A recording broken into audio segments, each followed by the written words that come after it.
Hello and welcome, ladies and gentlemen, to a new episode of Africa Today, where we get you the latest news and events taking place on the African scene. And we will start off with our major top stories and reports. Starting off with Tunisia's President Kais Saied and the stalled talks with the International Monetary Fund. Let's check out this report. President Kais Saied gave his clearest rejection yet of the terms of a stalled $1.9 billion IMF bailout package when he said that he would not accept dictates and suggested that subsidy cuts would lead to unrest. Tunisia has reached a staff-level agreement with the IMF for the loan in September, but it has already missed key commitments, and donors believe the state's finances are increasingly diverging from the figures used to calculate the deal. Without a loan, Tunisia faces a full-blown balance of payment crisis. Most debt is internal, but there are foreign loan repayments due later this year, and credit ratings agencies have said Tunisia may default. When asked whether he would accept the terms of the loan, which include cuts to food and energy subsidies and a reduction in the public wage bill, Kais Saied told reporters, "I will not hear dictates." Recalling deadly riots that hit the North African country in 1983 after the government raised the price of bread, he added public peace is not a game.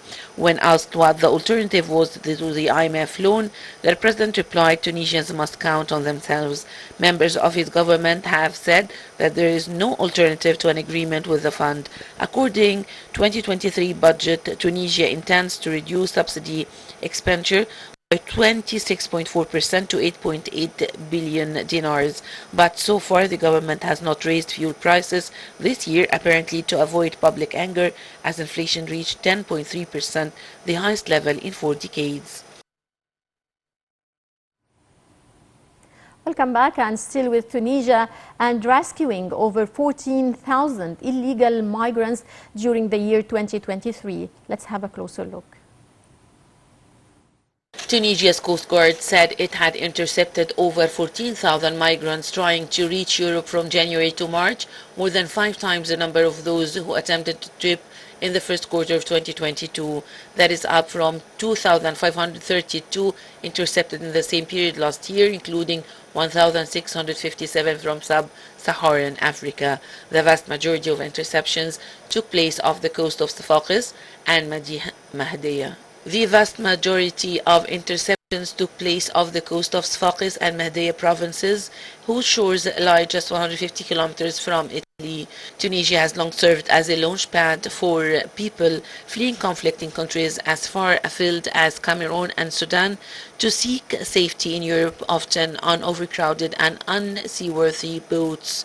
Dozens of migrants from further south in Africa joined in a string of incidents in March after insane comments by Tunisian President Kais Saied sparked a wave of evictions and violence against black migrants.